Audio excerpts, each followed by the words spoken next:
Ladies and gentlemen, welcome back to the Football Galaxy Show. The show where that's all about just two guys sitting back, kicking it back, I should say, relax and reflect on all of the action that occurred over the wonderful world of football this past weekend. I'm your host, Football Galaxy, and here with me, it's the return of a certain man, the myth, the legend, the man who took Man United to win the treble and then got sacked in FIFA 20. Please welcome Gabriel Games. How you doing, buddy? Yo, I'm doing good, man. I'm doing good, Just like the title says, the chosen one is back. You know what I'm talking about? There you go. There you go. Well then, guys, as we're closing down there on the intro music, it is good to see you guys once again. We're back and we're ready to, like I said, recap the football weekend because that's what we do in this show. For those who are new to the show, welcome. We're also very happy to have you here with us, and hopefully we can this time have an audience in the live chat because back in episode 1 of season 3, no one joined the live chat. Like only one person did, no one else did.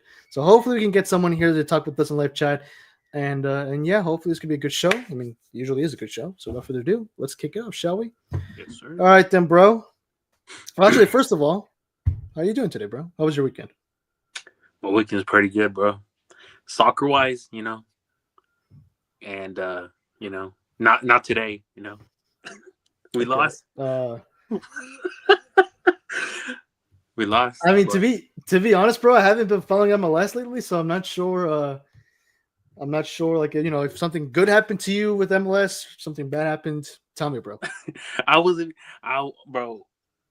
talking about a whole different sport. You talk about the Cowboys suck. Yeah, they lost, bro. Oh, okay. And on top of that, bro, Seattle Sounders lost to Austin. Nah. Seriously? Yeah. 2-1, I think. Oh wow, you're right. Yeah. Oh well, what you gonna do? W Saturday, L Sunday. But there you go. I don't know. At least, Man. we didn't let Inter Miami win that one trophy. That's true. That's true. A legendary moment there for Gabriel Games. Like the moment the guy showed up, Seattle scored like 2 goals, bro. Like that is just plainly crazy. If you ask me, that's like one of the strangest phenomena I've ever seen in my life. Nah, man, I'm telling you, I am a coach, except I'm a secret coach. All they come up when I need coach. to. Okay. Yeah, I wasn't there for United in that Europa League final. Oh, okay. Well, that explains a lot, now, doesn't it? Yeah. You're like, duh. All right, then, guys. Well, for today's first agenda, as per usual, the first part of the show, we recap the weekend, any games that we watched, any games that we would like to share our reactions to, our opinions about that game. That's all in the first part of the show. Then later on, we can dig on some more other topics. But the first thing that I'd like to cover for today's episode is the UCL recap. We didn't do a show on Thursday, so apologies to the audience for that. But we will be doing a quick little brief UCL recap for tonight. And I mean, really just any games that we would like to share or react to, really. Of course, me being the Arsenal fan, I know we beat Sevilla. I believe it was 2-0. Yeah, 2-0. No, not Sevilla. Athletic Club. I don't know how the heck I got those two confused.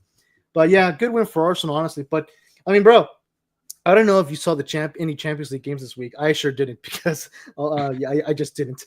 I was kind of occupied with other things. But I mean, we had good games. Like for example, Karabakh beat Benfica, for crying out loud. Like that was a surprise that I don't think anyone was expecting. Then an 8-goal thriller, dude. I remember seeing the final minutes of that game. An 8-goal thriller between Juventus and Dortmund, dude. That had to be easily the game of the week for the first game week of the UCL. But anyway, Gabriel Games, did you happen to watch any Champions League games this week? I watched the Madrid one. Real Madrid, of course. Their win versus Marseille. Yeah. Any thoughts on that game? I thought we played pretty well. There's some mistakes that still need to be fixed, but you can't cover every mistake there is. Yeah, true. And well, I mean, honestly, like every team for any host that has popped up in the show basically won. My team won. Gabriel's team, of course, won. Annual Cup's team also won. They beat Newcastle. Barca got a win against Newcastle, which was kind of expected, honestly. But I mean, when it comes, I mean, this week also saw a lot of high scores. Like for example, Frankfurt being Galatasaray 5-1. Let's see, PSG being Atalanta 4-0. That was a pretty like a bit of a shocker. And of course, the big one, Juventus Dortmund 4-4. I gotta say, bro, that's easily for me the game of the week because what a comeback! I think Juventus was losing. I want to say, I don't know if it was 4-1 or 4-2, but the fact that they were able to make a comeback in the final minutes of the game was crazy, dude. Like those final minutes were crazy. Like that. This is exactly what the Champions League is all about, you know? Yeah, for sure, bro. Yeah, I mean, it's rare you see something like that. It really is, and that's those are games to watch out. Even if you hate the team or not, you know that you can't say that was a bad game. It was a good game. Exactly. As we take a look at the table, Frankfurt is now Frankfurt are leading in first place, of course, with the 5-1 score that they got, followed by PSG, Club Brugge, Sporting, Union Saint Gelosi. I don't know if I pronounced that right. Bayern Munich, Arsenal, Inter, Man City, Karabakh, Liverpool, Barca, Real Madrid, Tottenham, and Tottenham. So basically the 14 teams right now are of course tied for first place, all of them getting wins in the first game week, and then from 15th to 22nd place, it's the following in this exact order: Dortmund, Juventus, Leverkusen, Bode Glimt, Copenhagen, Slavia Prague, Olympiacos, and Pafos FC. And then from 23rd to 33rd, so the final 10 positions of the table, in this exact order, it's Atletico Madrid, Benfica, Marseille, Newcastle, Villarreal, Chelsea, PSV, Ajax, Athletic Club, Napoli, Kairat Almaty, Monaco, Galatasaray, and Atalanta. So I guess we should start off with maybe some standings prediction. Okay, well, I don't know about standings predictions, but basically, who do you think, Gabriel, like which teams do you think will probably improve by game week 2? Because obviously there's several clubs that are arguably the favorites, and as of right now, they're not even in the playoff zone, you know? So they're like, you know, they're in the elimination zone. Obviously they're gonna move up. They will. But which ones do you think will, you know, because I mean, for some teams sooner compared to others. So which teams do you think will be the ones to like immediately go back up in the table? You know, it's kind of hard to say nowadays. You know, especially since the smaller clubs, especially last season, a lot of smaller clubs started, you know, winning a lot, and I think it's showing this season again that you know they're willing to risk a lot. But on Group A, who'd you say was a top teams they're near like the bottom or whatever on Group A? Bro, it's all. Sorry, my mic for some reason got muted. I was saying that yeah, there's no group stage. It's a whole like one whole league. Yeah, yeah. That's what I'm trying to get. Like, can you name them down again? So. Okay, so I mean, obviously, I mean, arguably one like the favorites to at least make it to the knockout stage would be you got Marseille, maybe Newcastle. I don't know about Villarreal, but you got Villarreal, Chelsea, PSV, Ajax, Athletic Club, Napoli, Monaco, Galatasaray, and Atalanta. I think Atlanta is going to bounce back. PSV is going to bounce back. Dang, I don't know, man. I know those because I know that sometimes it depends on the schedule. Yeah, true. But I don't know. I feel like those two teams for sure are gonna. I don't know. They're gonna. Which two teams? Oh, Atlanta and which else? And PSV. Oh, okay, gotcha.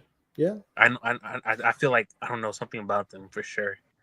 But I mean, I don't know. I hate how the Champions League changed, bro. I don't like how the system is working on this. I don't know how you feel about it, but I wish we were back in like Group A, Group B, Group C, and you know it was like more challenging. You know, more people to fight their ways into the Champions League.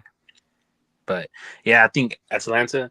I don't know. I feel like Atlanta is gonna do something this season. I don't know why, but I feel like they're gonna do something.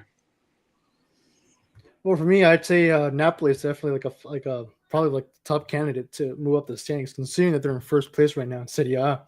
It's I mean, they lost to Man City 2-0, which was not a good game for them. It did not go well for them. So I mean, it's a bad start. It happens to anyone. For me, they're easily going to go back up top. I don't know if they will finish in first place by the end of the league stage, but they will definitely be like easily in the top 10, easily in my personal opinion. Another club that I think will probably go up relatively sooner than later would be Chelsea, only because again, same thing. I mean, Bayern versus Chelsea. Obviously, Bayern were the favorite ones, and they were going to beat them. Nah, bro. I don't think Chelsea's gonna do nothing. I feel like they're gonna have a bad season this season. Really? Yeah. Okay, a hot take. I like that. I'll take that too because I don't like Chelsea. And yeah, I mean PSV. I think is another honorable mention. I think they'll probably do good in this stage as well as probably Ajax. Other than that, I mean, Atlanta and maybe Monaco, but I mean, yeah, at least 5 of these teams are gonna go. They're gonna improve later on as the season progresses because I mean, there's like 8 matches if I'm not mistaken. So yeah, I think we'll definitely see some changes. Of course, I mean, we saw plenty of changes in the first season with this new format of the Champions League. So yeah, if that there's gonna be changes, there's gonna be changes. So stay tuned for that. Now, as per your previous question, they asked me about what I thought about this new stage compared to the old one. I mean, I think I speak for almost everyone. We would all love if they went back to the group stage without a single doubt, because they gave like a little World Cup style vibe to it.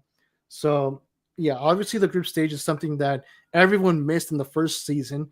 Of course, they would love to. They would love all of us. We would all love to see it back, but they're not going to bring it back. And you know why they're not going to bring it back? So that way the whole Super League doesn't happen. Like this is their way of trying to prevent the Super League from officially launching. So they're not gonna be returning back to the old format. I can guarantee you that, at least for the foreseeable future. Yeah. But with that being said, I mean, I'm not the only one who said this out loud. Like other people have also agreed to this.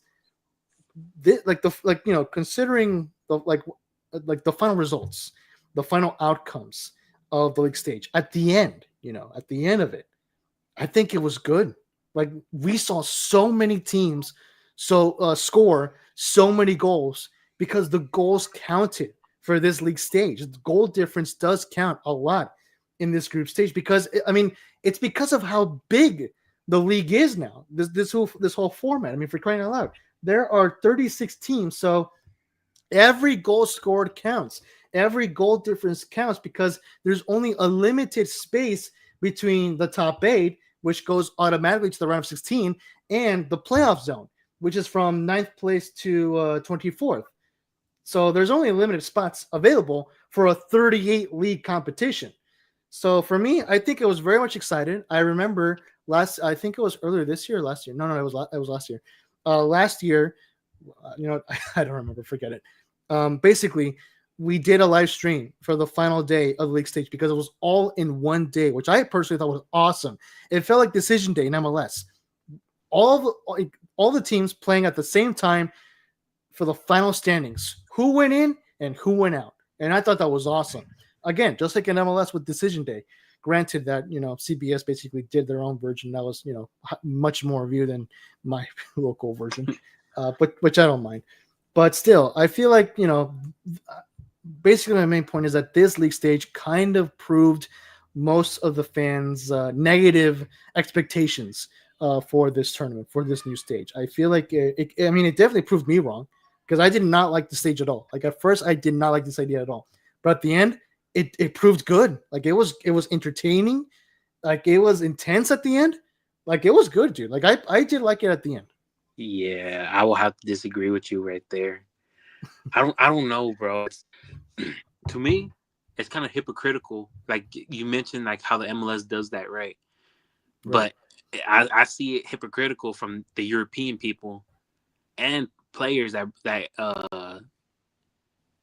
talk a lot about, oh, MLS need all this and all this and all this, and I'm looking at them like, well, Champions League is pretty much doing that now, and I mean, If your team doesn't make it, I mean, your team doesn't make it, especially if they do good, regardless of their season. Um, but I mean, overall, it still came out to the same ending. You know, all the big clubs were Right. just in the round of 16s and all that. So, I mean, regardless whether or not how good you play, you know, um, you're probably gonna get knocked out by a bigger club at the end of the day, which I don't mind, but my club is not there, so uh, I gotta support Madrid on there.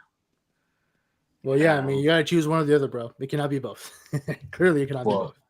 Yeah, United all the way, but for the Champions League sake, we're going for Madrid regardless. Definitely not Arsenal. Of course. I'll just say that I'm not the one who's suffering when it comes to the Premier League. Okay, I'll just say that. I mean, we won today. Yesterday, but I mean, we didn't lose either today, so you can't say that we didn't win. You can't say that. You can't say that we lost. That's my point. You can't say that we lost today because we didn't. We were about to, though. We were about to. Exactly, bro. You can't be like us. We always winning. Oh, this guy. All right. Well, that basically, we shall use that for our transition to our next segment. Now we will focus on this game week, of course, with game week 5 or maybe game week 4 for other leagues. I don't know if La Liga's in game week 4. I know not all the top 5 European leagues follow the same schedule as the Premier League. So game week 5, game week 4, whatever it is, now we're entering our recap for this game weekend. We might as well enter the Premier League talk. Of course, Arsenal tied against Man City today. I did not watch the game because it was on Peacock. This is the second week in a row where NBC does not broadcast a Super Sunday game, and I don't understand why. Last week was it Man U versus Liverpool? It was a big game. I don't know if it was Man U versus Liverpool. Man United went against City last week. Right, duh. Yeah, you're totally right. I don't know how I got that confused, but yeah, last week was the Manchester Derby. They did not broadcast that for some reason. I thought they would. It was an obvious choice, but they didn't. This week they did the same thing. They did not broadcast Arsenal versus Man City, which I did not understand why, because that was clearly the biggest game of the weekend. I mean, they didn't do it, so I did not end up watching the game. I also did not end up watching the highlights, but I just know that we tied 1-1. We were about to lose, and that for me is why I feel like this feels more like a defeat really than a draw or any good result, an outcome. I mean, yes, we didn't lose. That's good. But I mean, again, we were about to, and that's just the thing that's frustrating to me. Like, if memory serves, I remember checking the head-to-head record, Premier League-wise, between Arsenal versus Man City, like Premier League games, not just overall. In Premier League games, head-to-head, the last time we beat Man City was, I think, in 2023, for crying out loud. So, it's like, bro, it's so, like, as an Arsenal fan, it's so frustrating to me every time when we go face Man City, because like for me, this is how I feel. Like, if I'm going to tell you something right now, this is how I feel. Can we come into this game as the favorites? Because every time that we go up against Man City, I lose total confidence. I'm not convinced about anything. I don't care if we go into this game with a 12-game winning streak. I'm still not convinced that we're going to beat Man City easily, because that's never the case, bro. We barely look. I think, if I'm not mistaken, because I did tell the stat to England Cup in the last episode, I think Arsenal beat Man City only 3 times in the last 5 years. Like, how insane is that, bro? In Premier League games, we've only beat Man City 3 times in the last 5 years. Let that sink in. Look, bro. So, look, I know how you're feeling, but in a different sport. But I mean, you gotta look at it like this. You gotta be delusional at times, bro. As a fan, you have to come into games delusional, bro. Like, that's how you can tell. Oh yeah, he's a real fan. Because, I mean, with my team, like, did I think City was gonna lose? I mean, did I think last week United was gonna win against City? Yeah, I went in there, and guess what happened? We got smoked. I was just watching that TV. I turned it off after we got scored twice, and then we got wrecked. But regardless, I was still having hope. When we lost to Arsenal the first game, I went to that game thinking like, oh yeah, we're gonna beat them. We're gonna beat Arsenal. And although Arsenal has more teammates that have been teammates for a while, they have a coach that's been there for a while, and United just brought in new people and has a new semi-new coach. And there's new tactics, new understanding. But I still went into that game thinking like, oh yeah, we're gonna win. We're gonna win. And I feel like you as a fan should always have a mindset like that. That goes for everybody, As a fan, if you're a fan of that team, go in delusional.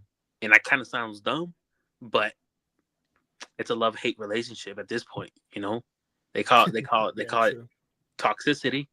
I call it loyalty, Go in delusional, have high expectations, and watch that crash and burn after the final whistle. And it's gonna work out at the end of the day. Because like I said, Chelsea, everyone thought Chelsea was gonna win after we got wrecked by City. People thought Chelsea was gonna win. But Chelsea hasn't won a game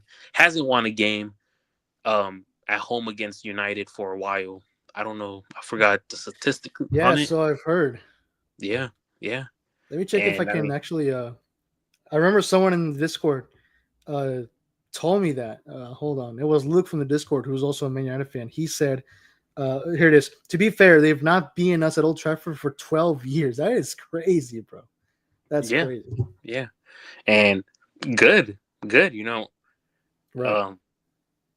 Anything can change. Anything can change, from people finally losing finals, people finally winning a game, or someone finally winning a final.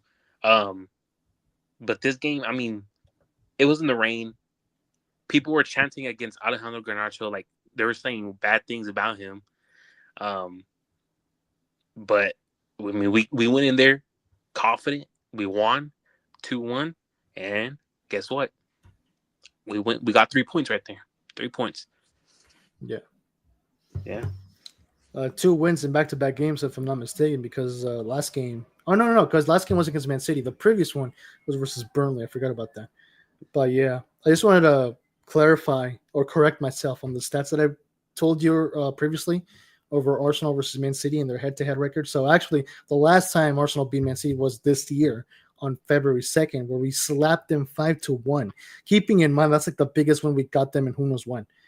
But before that, the last time Arsenal beat Man City in the Premier League was in 2023.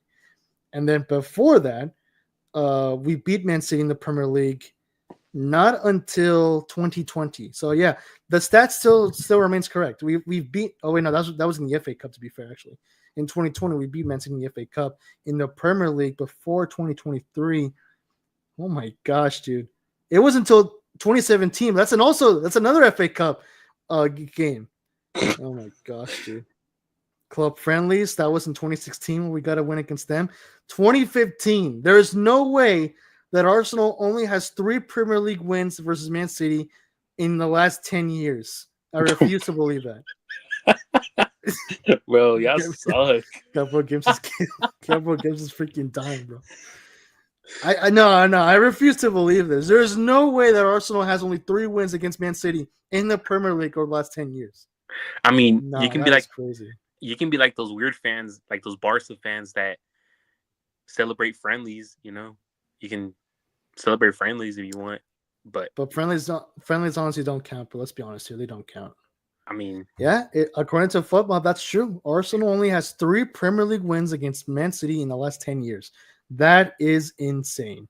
But I mean, again, it just proves my point. Like, I just don't know why we can never go into this game as the favorites. I just don't get it. So, yeah, I mean, again, this morning, coming into this game, I was worried. I was not confident.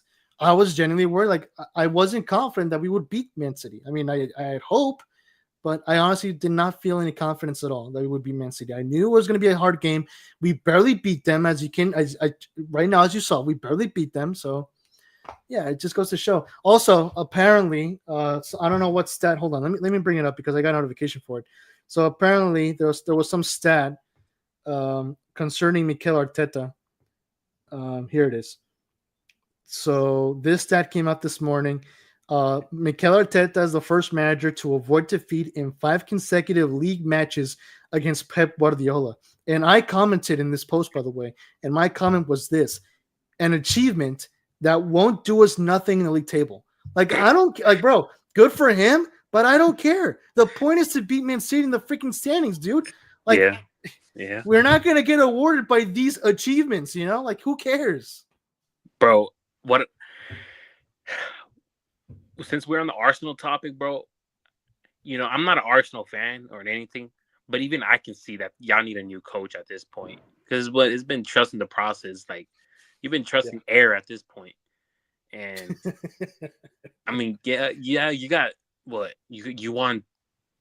You got a 3-peat on second place, bro. Yeah. You really got a 3-peat on second place, and that's not a trophy you want. That's like a congratulations. You finished a race, and it's like Diego Simeone over there in Atletico. I mean, absolutely. You've been a manager for that long, and you haven't won a Champions League at all. And for Arteta, he hasn't even won a Premier League when people thought he would. Those 2 seasons ago, you thought they were going to win. Yeah. Everyone thought they were going to win, and they got wrecked. They got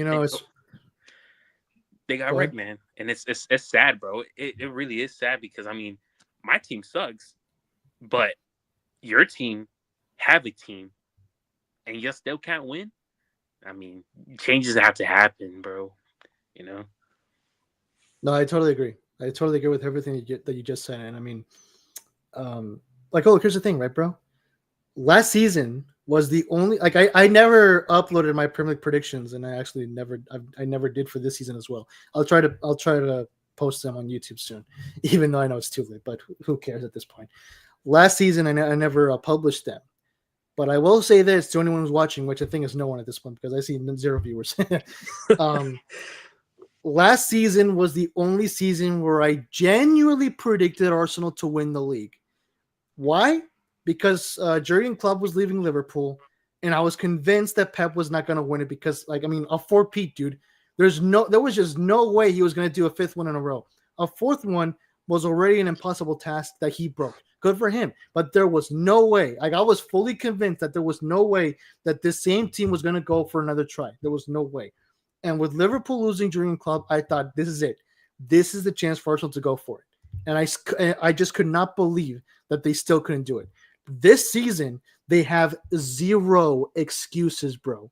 0. Because now they have the golden piece that they've been missing, that they've been needing over the last 5 years. A striker by the name of Victor Gyökeres. That's why I say that this year, there is 0 excuses. And I am fully on board. If Arsenal does not win a trophy this season, then I'm sorry, but we're going to have to part ways with Mikel Arteta. It's as simple as that. It's been 7 years, dude. 7 years, and this guy does not know how to win a trophy. That's basically it. Bro, I mean, we've been through managers. Like, United has been through managers, but we still won trophies, Yeah, we still won trophies. Dude. Exactly. Bro, the fact that Eric Ten Hag has won more trophies with United than Arsenal. The fact that freaking the West Ham manager won more European trophies than Mikel Arteta with Arsenal. I forgot what manager that was. The fact that freaking Maresca with Chelsea won more trophies with Chelsea than Arteta with Arsenal. Like the facts are there, dude. The facts are there. There is no excuse for this anymore, Exactly, bro. And it's the honestly for y'all, it's sad. Like, it's sad because y'all have a squad, bro. Y'all have everything y'all need. Y'all just need a coach who's actually gonna push that team into victory and finally lift the trophy, a Premier League trophy, after who knows how long, and potentially Champions League. I mean, nobody wants to see that. But I mean, PSG won their first Champions League, so can Arsenal. you know, Right. and they just need a coach that's determined, a coach that's disciplined, and a coach that will actually make sure their squad is also disciplined and grounded, you know. Yeah, and you know what? A question comes to my mind, which I'm going to ask you. Like, here's the thing, right, bro? We both agree that at this point, like, if Arsenal does not win anything, like zero trophy this season, then this probably should be his last season as Arsenal manager. But here's the thing: like, we've seen this story happen every single time when United sacks a manager. A transition needs to happen. The manager needs to bring in players that he knows will fit with his system. A whole transition, like lots of changes need to happen both in the locker room and in the team mentality, in the tactics, everything. Like it's a big deal of a process, basically, when it comes to switching to a new manager. Now, here's the thing. Considering where Arsenal has been at this point, like believe it or not, even though we've not won anything, even though we've come up to second place for the last 3 years, this is technically the best Arsenal has been up to. Sorry, let me rephrase that. This is the best that Arsenal has been up to this point over the last 10 years, ever since Arsene Wenger left the club. This quite generally has been the best that Arsenal has been, because with Unai Emery, we were absolute garbage. And with the interim managers that we've had just a few times, the team have just been crap. So with Mikel Arteta has done a great job turning this club around. That's nothing that that cannot be ignored. Like, that will always be there, and always kudos to Mikel Arteta for that. But with all that being said, considering the project that Arteta has built up with this club up to this point, do you think that changing a manager would impact the club just big enough where things could probably affect the whole club and maybe things will go downhill? Because like at this point, like, bro, like think of it in a way like the guy has built his foundation. It's basically cemented at this point.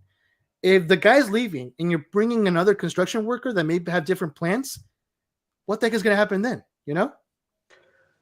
Yeah, I can see your concern right there, but I do think like I said, like a coach who has discipline, like maybe a coach sees the problem that Arsenal has, right? That Arteta can't figure out.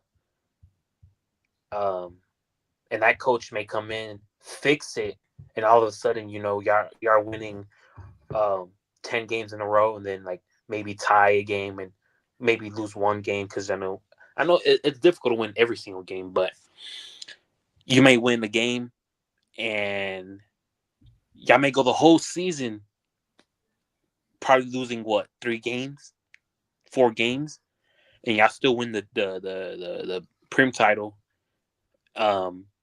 If a manager comes in and if he keeps the same squad and if he can find a different, if he can spot the difficulty that they're struggling with. If a manager can do those 3 things, then for sure, no hesitation. But like you said, like a lot of managers trying to bring in different players. To me, I think the only people they need is probably a goalkeeper and a striker, I mean, to be fair, I mean, like I wouldn't disagree that we could use a second striker, but like that's the thing. We have a striker who just so happens to be one of the best strikers in the world right now. That's why I'm saying that right now this season we have no excuse, because we finally have the missing piece that we've been needing all this time. And like you said, like if a manager comes in, he knows exactly what you do to fix the team, then that's great, because we've seen such things happen as of recently. It's rare for it to happen, but it has worked, and we've seen it recently. For example, the biggest example being Ernest Slot. I'm not gonna lie, bro. I thought Liverpool would crash last season because of the whole transition with Jurgen Klopp leaving, and in comes this new guy. I thought like, oh no, they're gonna this season. It's gonna be a transition period. They're not gonna have it easy. They're gonna take time. No, none of that happened. It's like if Klopp never left, for crying out loud. The club won't freaking ended up winning the league with the new manager, Luis Enrique with PSG. The same thing. They won the Champions League, for crying out loud. So basically, like I feel like if Arsenal were to sack Arteta and bring in someone new, whoever that may be, basically what I'm trying to say is I feel like there would be bigger odds of having a Man United situation where every time, I mean, hey, bro, like you're the main witness. Every time they bring in someone, the transition takes like, if not a season, maybe two, and then sometimes it doesn't end up working where they end up sacking the manager at the end. You know, they don't even last 3 years with the club, or it's with Liverpool where the guy knows exactly what to do in a snap of a finger and the club ends up winning the league. Like for me, there is like I feel like there would be bigger odds of a Man United situation happen to Arsenal than a Liverpool situation. But what do you think? That's exactly, bro. It's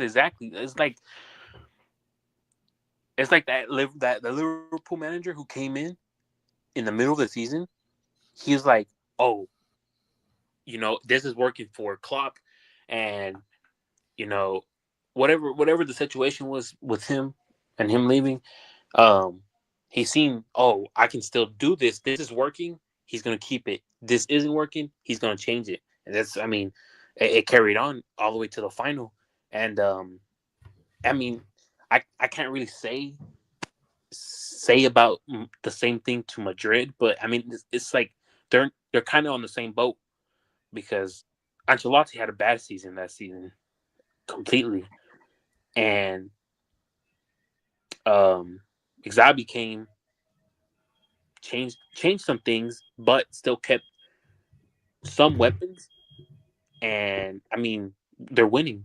I think they're first place right now, um, and it shows that as long as you're consistent and you can see the problem, and if you can solve that problem in a matter of time, it'd be better if, like, since the season has started, and say Arteta did get sacked like all of a sudden tomorrow morning.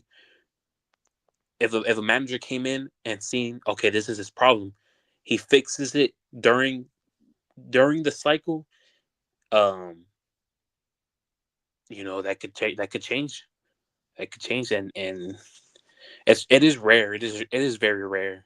But I think they would have to be in talks with a manager, and that manager has to be like watching every single game, every single training, and to see what is the problem, what is happening, what's going on, and if a manager does that, sees the training, sees the games, finds the problem, and then they end up signing him next season, or end up sacking the current manager and then getting him during the middle of the season, and he fixes it. I mean, Arteta did good, but he didn't do the best. That's the only way I can frame it. If a manager does good, but someone else solved his problem, that manager did not do good enough for that club. Yeah, completely agree. Like if my dad was here, he would completely agree with you because that's exactly what he mentioned to me. Like Arteta has probably proven that he's not the guy right for the job, but like basically like Arteta, like at this point, like if the club were to part ways with Arteta, then he basically set all the tools ready for the next guy to come in, and like a guy who knows how to solve this. Like Arteta has like done most of the hard work. Now it's time for a new guy who knows how to finish the job to actually finish the job. And if that's the case, I mean, that would be a great scenario for Arsenal. But honestly, for me, like I feel like one of the main reasons, I should say, one of the main reasons of why I think Arne Slot, like how things went so good for Arne Slot with Liverpool, was because I feel like the main thing would have to be the relationship with the players. Because let's be honest here. No manager is going to be copying the tactics that a previous manager did. I mean, why would they? If those tactics didn't work, there is no reason for the new guy to apply the same tactics. Of course, he's going to want to apply new tactics and tactics that he knows are his alone. So he's not going to be copying anyone else that came in previously before him. So with that being said, if a new guy's coming in, I feel like the biggest thing that he has to establish is a good relationship with the players. Like, for example, if he goes up to Martinelli, for example, he would have to be like, hey, you know what, bro? I know Arteta made you play this style, but for me, I want you to play this style, and I just want to make sure that's okay with you. If not, then we'll try to find a solution, something like that. And I feel like if that happens, then things should go good. With the new transition stuff. Yeah, I mean, it's kind of like in Madrid. You know, he was testing out the waters, especially during preseason. He was testing out how Rodrigo will play with his style, how Vinicius will play in his style, how Mbappe will play in his style, how Valverde will play in his style. And overall, you know, I think we have one loss in this season currently. Um, but overall, we're still first place. They found the problem, and and like you say, like they're gonna end up using a different tactic, and I agree they probably will, and that's where training comes in clutch. Right. As long as that person keeps a relationship and he keeps training, I think they will work fine. But it's also depending on the ego of the players. Right. Like young Ronaldo, you know, he said like when he first joined Madrid, he said he don't care where he plays as long as he's playing. And a lot of people need to have that mentality right there. You know, Yeah. as long as you're starting and as long as you're playing, it doesn't matter where you play. If you do good in that position, stay in that position and prove people that you deserve to be in that starting lineup. Um, and I think and you like you said, I want to bring it back. Like you said, y'all got a new striker. Supposedly he's one of the best right now. Um, how many goals has he scored? Because I don't see him scoring as much, to be honest.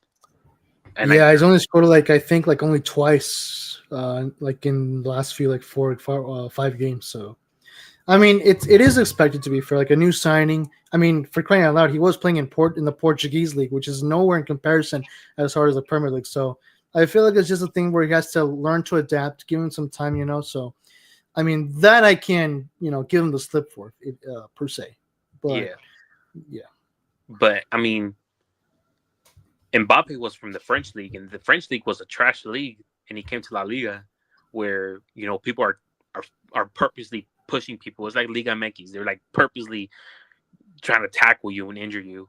He got top scorer. You know. Um, but to be fair for Mbappe, it didn't start up so well as well. I don't know if you remember, but people were criticizing left and right. yeah, yeah, In the first 2 or 3 months, yeah. because he wasn't scoring goals for Real Madrid yet. True. But he bounced back, and Right. I think, like I said, I think it all depends on mentality and discipline with yourself.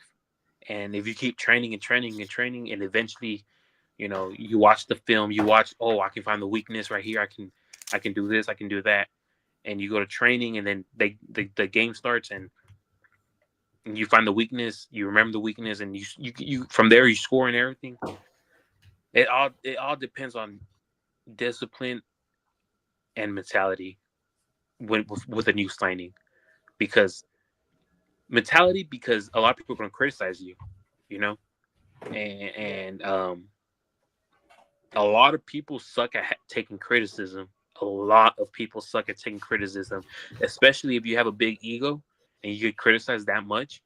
You know, Right. sometimes your true colors show, and they're like, "Oh, see, he's a weak-minded person," and that and like Garnacho, his ego was high and his mentality was low, and so all this criticism got him being a bench player.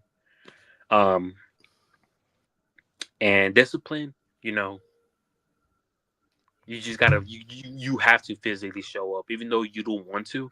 You have to show up and keep playing the games they put you at. Where they put you at, they put you there because they think you're gonna shine there and prove that you're gonna shine there. And that's where discipline comes in clutch as well. So, I mean, I do hope he does good, but um, like you said, the Portuguese league. I mean, it's a league compared to the Prem. The Prem League is like the biggest. Um, but I think he'll shine. Hopefully, you know. Yeah, I agree as well. Like I don't have that much doubt with Gyökeres. Even Mark Goldbridge for crying out loud, and he's like the biggest Man United fan out there. Even Mark Goldbridge also has confidence that he will do very well for Arsenal this season. I mean, that's all we can do at this point, just hope. But going back to what you were saying about discipline, I feel like that's an advantage that this Arsenal team does have if a future manager transition were to happen, is that there isn't many players, if not any players, that have a big ego in this team. Like I don't know about Gyökeres, to be honest. I don't know about him. I feel like he may be one of, if not the only player that has maybe an ego, a sizable one, maybe. Hopefully not, but I feel like there's a big maybe to that. But for the before Gyökeres came in, that's my point. Before Gyökeres came in, this whole Arsenal team does not have an egoistic player, and that's all thanks to Mikel Arteta. That's the reason why Mikel Arteta and Aubameyang ended up in with a bad note. Because Aubameyang, his ego basically grew, and Arteta wasn't having that. Like he wasn't having that. He didn't want any of his players have an ego, and because Aubameyang had an ego that only kept growing and growing, at the end, things ended on a bad note, which sucks, but that's what happened. And to be fair, I have respect for Arteta because of that. Like he did a great job making sure to keep this team, without their bull crap. Like I don't want any egos. Either you're in a team, you work together, or you're out, and that's good. Like that's a solid mentality that a manager should have. And going back to my point, that's an advantage that this Arsenal team does have. If a new manager comes in, he won't have any problems dealing with any any problems with discipline, with egos, none of that, because this Arsenal team has proven to be a good team that works together as a group. So, yeah, that's basically that's all I have to say on that part. Yeah. I mean, I can't talk because I don't, that's not my team, so I don't really care about the players. Yeah. But well, then we might as well go with your club then, bro. A good win versus a Chelsea, an unexpected win, because I feel like almost every one of us expected Chelsea to win that. But honestly, bro, give us we yapped a lot about Arsenal at this point. We're almost getting close, bro. Like we're almost getting close to the 1 hour mark at this point. So we took a good portion of the show talking about Arsenal. Now, because you're on today's episode, let's talk about Man United. What are your thoughts, bro, so far on Ruben Amorim? Do you feel like he deserves to have this season, if not two? Do you feel like this should be his last season? What are your thoughts on Man United so far this season, bro? And your expectations? So, to be honest, it's kind of starting off slow than what I expected. I didn't expect to, have a winning streak right now, but I did expect certain games to win, especially how we lost against that one team 2-8 or something like that. I don't know. It was like a lower league team. And we lost to them. Very, very, very sad right there. And but I think Grimsby Town. Yeah, that team right there. But I do think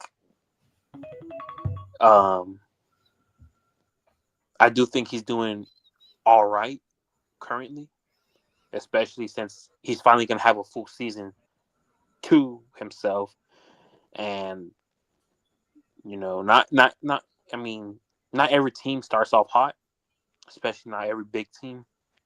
But I do think we're going to pull off a Champions League position this season. And I think that's going to show us that we have in the bag for sure. Do I think we're going to win the league? No. Do I hope we do? Yeah. But I do think his managing style, I feel like he's sometimes scared of sticking with what's working. Like, for example, the Europa League final, where he didn't start Garnacho, but he started Mason Mount because Mason Mount came in as a super sub, and he scored, I think, 2 goals before they made it to the final. And I think he looked at that and was like, okay, I'm gonna start him because he scored those 2 goals. And to be quite frankly, the reason why Garnacho left was because of that. Um, I mean, he went about it the wrong way, insulting the manager and sitting out and all that. That's where his ego is feeds him the wrong way. But um, he pushes away good players that are working, and from there he shows that he needs to stay consistent. Pretty much, what I'm trying to say. He needs to stay consistent. What works, he needs to stay with it. Overall, yeah, yeah. Other teams are gonna see that. Oh, look, they're gonna do this. They're gonna do this. Um, but I still think he changes too much. He changes too much. He needs to stay consistent. So what we did yesterday on Saturday, he needs to do that same thing next week because that's the only way he's gonna win. Um, for his new signings, I think they're I don't know. I still think we need a. You know how Donnarumma was for 25 million, right? Yeah. I was hoping he got him because we needed a goalkeeper and we needed one bad, and Donnarumma Right. would have fit for sure. I mean, he showed it. He showed it in the Man City game when we went against them. Like he would have fit in. He we need vet players to show these He young. would have been a solid signing. Exactly. And for the cheap, that would have been a whole steal right there. Right. But instead we got what? Some guy from the Belgium league or Yeah, I somewhere. think so. Lemons, I think is his name. Yeah. Yeah, like, and he's not even a starter. I mean, um defense, the lid's doing very well. I think he's a solid defender. Luke Shaw did very well. Good. A lot of people criticize Luke Shaw, but I remember him as Roberto Carlos back in the Euros, and he played very well. Um, although I still think we should get fullbacks. If we get two fullbacks, a right and a left, a decent goalkeeper, um, I think I really do think that we can make it far into this table. Potentially, I'm gonna say top four for sure if we get those problems fixed. But our coach needs to stay consistent. Whatever Mhm. he was struggling with last game, he fixed it this game, and I seen it. I really seen it. The defense. It's always defense, and like they say in sports, good defense wins you games, and it showed this season. I mean, it showed this game.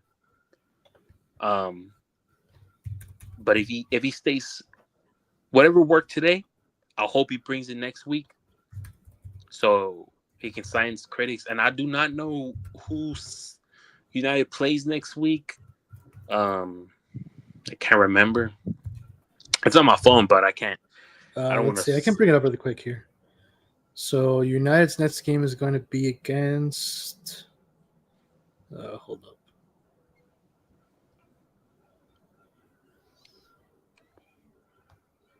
So their next game is going to be against Brentford next Saturday. It's going to Yeah, be an away game too. yeah. I We do have home advantage. I can see our fans bring home advantage to us.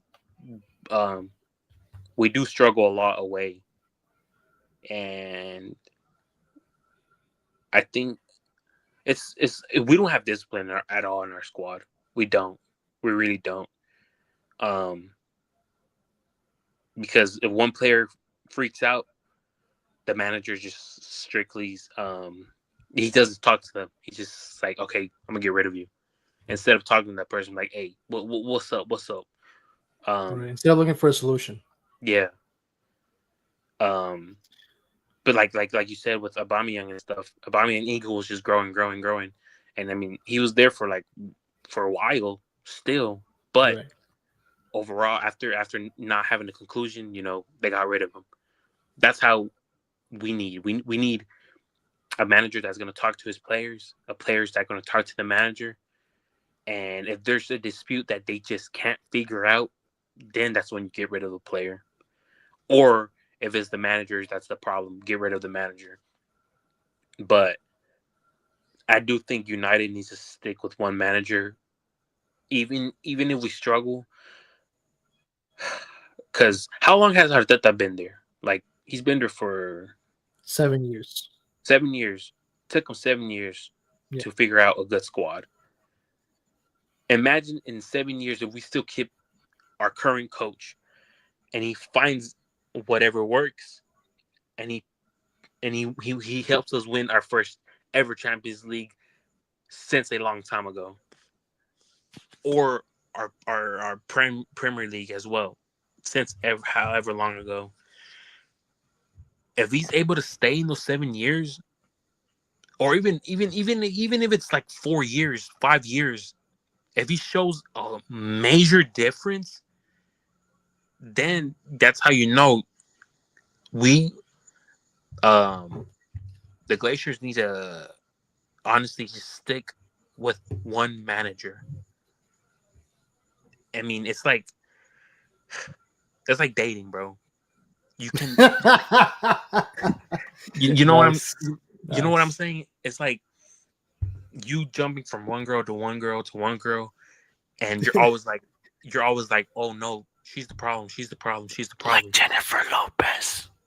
Bro. I mean, similar, bro. Exactly, bro. You're jumping from one person to one person to one person, and you're just blaming that one person, that one person, that one person, instead of looking at yourself and being like, well, this is my Yeah. problem. This is my Yeah. problem here, you know? And that's exactly a similar way right there. Man United needs to stop jumping from manager to manager to manager to manager and stick to one manager. If it doesn't work out in 5 years, then I understand if you want to get rid of that person. If that person goes two seasons completely playing like crap, then I understand you getting rid of that manager after the third year. But it was like Ten Hag. Ten Hag, he played the season the season before, the 15th place. He played well enough to stay here. He won us the Right. FA Cup. And the season that came after that, he completely, it went down the drain, completely down the drain. Do I think sagging him in the middle of the season was good? I do think it was good. I think it saved us from being relegated. I'm gonna be honest with you, because he did get sacked already from Bayer Leverkusen after a Right. losing. I mean, the guy didn't even last like half a month, to be honest. Yeah. Exactly. That's how you know he was not a good manager. This time it wasn't United's fault. It was Ten Hag's fault this time. But I honestly do think our current coach will do us the job this season, at least to give us to a Champions League spot. And then, we get more income there, and then we can buy. If we don't buy anyone else this winter, then next summer coming, if we do make it top 4, top 5, or even Europa League, I think we should stick with our manager. And like I was saying, we need discipline. We need discipline in that squad, and we need the owners of that team to stop trying to find a Sir Alex Ferguson. That's the problem with United.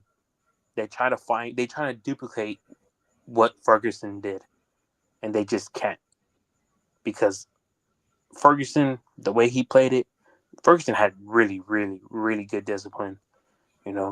Like he said, no one's bigger than the club. No one's bigger than the club. And A lot of people think they're bigger than the club, and sadly, people that think like that never have a good career. I mean, I don't want to say it about Yamal, but he's thinking he's bigger than the club. He's thinking he's the best player in the world. He's not, and that's what a lot of people need to understand. But what United needs to understand is that they can't find a Ferguson. They will never find a Ferguson, ever. He is the only one.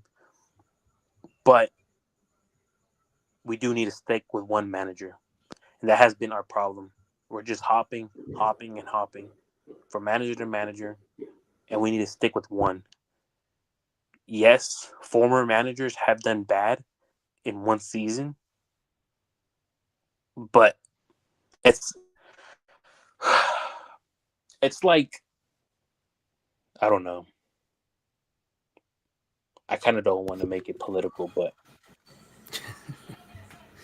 it's like, it's like being a president, bro. Like, if you're a new president after one president did completely trash, right, and all the wreckage is happening, that president needs to fix up whatever that president messed up, you know?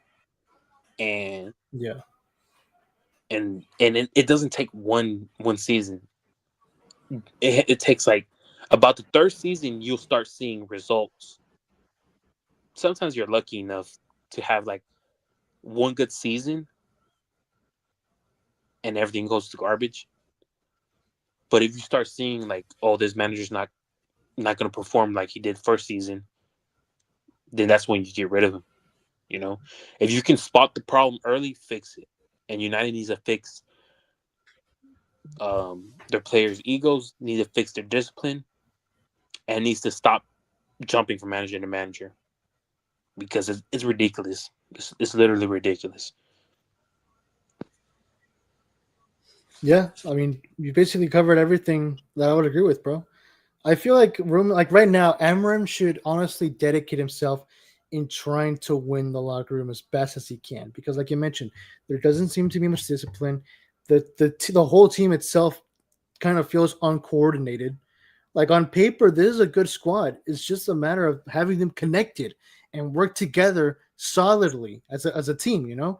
And I feel like one way for Amram to nail that is to establish a good relationship with the players, because, like, you know, running through my mind right now, some quotes that he has mentioned over the last few games of people criticizing him and his tactics, like, you know, even the Pope himself could not give us a miracle to save this team. Like, okay, well, last time I checked, it's not the Pope's job to fix the team; it's your job. So focus on that, you know. So I don't know. I feel like Emram has been a bit controversial with his latest comments. Like, his personality is kind of showing up with his latest comments. Like, I feel like he's not liking the criticism that he's receiving, which I kind of understand, but at the same time, it's like, dude, you're not helping yourself by like having this petty attitude towards this criticism. The fans and the press have all the right in the world to criticize your tactics because the club is not performing up to the expectations, because the club should be performing up to the expectations right now. Because again, the team that you have right now is a pretty solid team on paper. It's kind of your fault that it's not, you know, they're not showing that on the field. Because look, let me tell you something. I honestly do feel confident that Man United will do much better, emphasis on much better this season than how they were last season. I do believe they will finish at least in the top 10 this season. Even Mark Goldbridge, he himself has said how Mbemo, I think, is easily the best signing you guys have done this summer transfer window. The guy is elite, bro. Like, even when you guys faced us against Arsenal, that guy was so dangerous, bro. Like, I legit thought you guys were going to score against us any second, and Mbemo was going to score, because that's how dangerous he was in front of goal against our defense. Like, that guy will for sure be a solid key for your team this season, for sure. Easily the best signing you guys have done this summer. Benjamin Sesko, though, like, I want to hear your opinions on Benjamin Sesko. But Benjamin Sesko, for me, felt like a desperate signing. Like, I understand he had a lot of hype. It was between him, like, him and Gyökeres were literally the two biggest names in strikers, like, you know, four strikers in this summer's transfer window. Because, Arsenal, they had attention on Gyökeres. They also had attention on Sesko. Chelsea had attention also on Benjamin Sesko.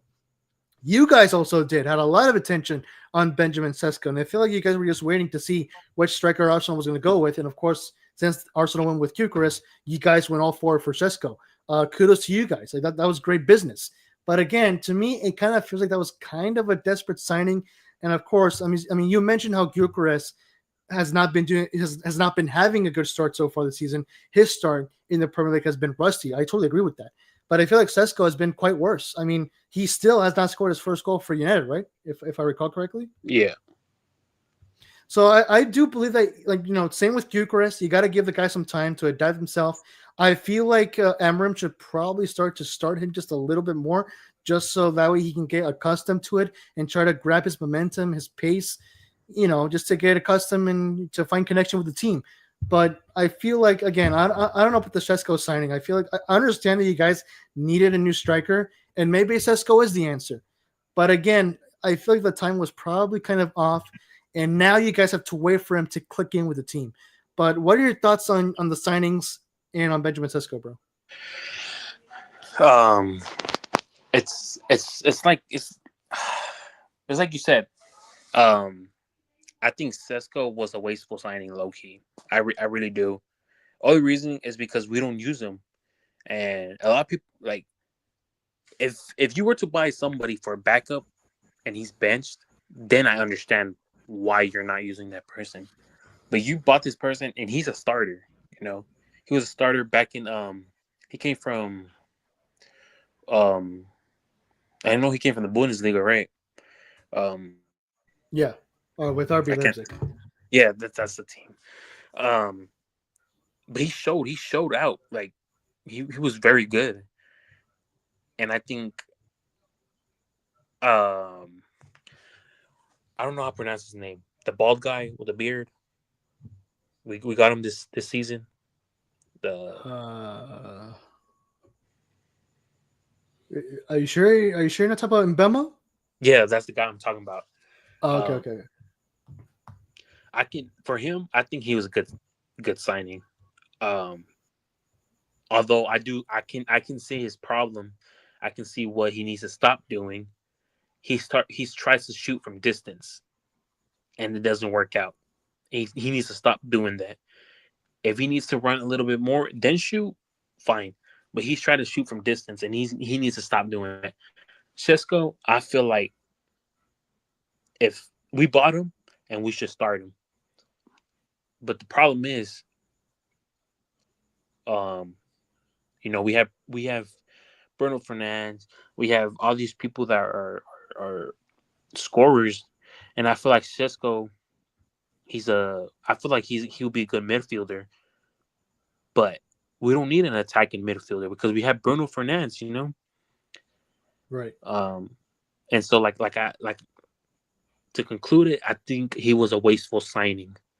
If Bruno Fernandes went to the Saddle League this season, because they were offering him a good amount of money for Bruno Fernandes.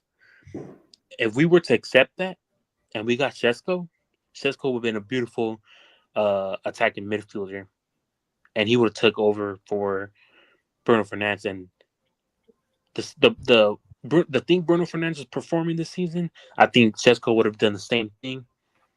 And then from there, we would have bought a different striker.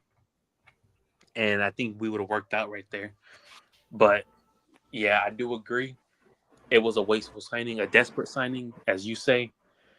I say a wasteful signing. And it's the same thing with United. We blow a lot of money, and we get zero results. And we can't do that. We can't keep doing that. Yeah, I understand you. Well, to wrap up this segment, because we have two more things to cover before we call it out of here. We'll try to get them. We'll try to get to them quick. But just to wrap up this segment, right now, as of things stand right now, I completely agree with you that United needs to stick with Amorim, at least for the very close foreseeable future. United cannot afford at this point to just keep on with the process of bringing in a manager, wait for 2 seasons, and then sack him and start over again and over again and over again the same thing. It's not working. History has proven that for the last 2 decades, ever since the departure of Sir Alex Ferguson, history has proven that that has not been working with the club. So I totally agree with you. I feel like Amorim deserves to. They have to give Amorim the time. They just must, because they cannot afford to keep going on with the same process over and over again. So you got to give the time. You got to give the man some time, and hopefully, for his own sake, hopefully he can, bring this club around. And I feel like he will. Like, I honestly think he will. Now, here's the thing: you mentioned previously that it was a good move to sack Ten Hag like relatively in the middle of the season. For me, though, I'm gonna be honest. I feel like that was a very terrible move. Like, I do get where you were going with it. Thank God that they sacked him before United got relegated. I do understand that part, but though I feel like the main reason why Amorim has so much criticism is because people were just expecting him to save the club in that instant. And that's just not how it works. It was terrible timing. You can't expect a manager who just gets signed in the middle of the season to save the club with that limited amount of time left in the season, because he only had 6 months or less, or even seven at most. So I feel like that's where Amorim has gotten the most criticism, because people have really everyone expected him to turn the whole thing around in a matter of in the time span and the span of 7 months. And that's unrealistic. You need a whole season for that. Minimum a whole season. Granted, this is it. This is his first full season, like you said. This is his chance to finally do it and to prove it. But again, I feel like it's unfair of him getting so many criticism when, again, that's just not how it worked. It's unrealistic. You need a full season to turn things around. Minimum 1 full season. You cannot expect a new manager to save the club in the middle of the season, because that never works. And for those who are asking why that never works, because he doesn't have the players that he needs. All the players that he has in his team are not his. It's like a brand new car. You don't know how it works, because this was never your car. Yeah. So yeah. And so yeah. Go ahead. To right there, the criticism, he needs to know, we live in a world full of people that criticize you for every mistake you're gonna do or end up doing. They're gonna criticize you, and you just got to take it on the chin and improve it, improve that problem. And if you can't take that criticism, then you can't be a leader in a team that needs a leader. You just can't be a manager if you can't take criticism. Yeah, totally agree. And not just that, but he should try to defend his players as much as he can, because I don't recall exactly word for word what he said a few games ago, but something he said something like sometimes I love the players, sometimes I hate the players. I'm like, bro, that's such a weird line to say, manager, dude. That goes to show, he'll throw you under the bus if you don't perform. It also depends on your tactic. If your tactics are too complicated and or don't make sense, you need to.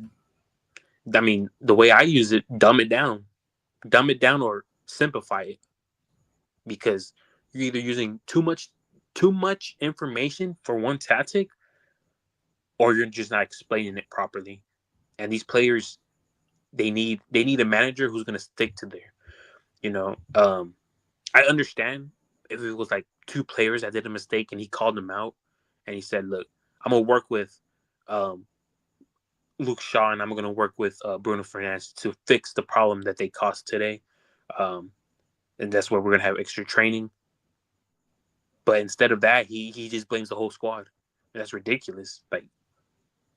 It's like if you're a parent and your kids are acting out and you're and you publicly say, "Oh, I hate my kids." How do you think how do you think the other parents are gonna react? They're gonna be like, "Oh, you should not be a parent. You should not be taking care of these kids." And it's with the manager, you're gonna say that about your team, you should not be a manager. You should not be a leader. No one should look up to you. And to me, for that, yes, he should get criticized for that. But the other things, he should take it on the chin and fix it.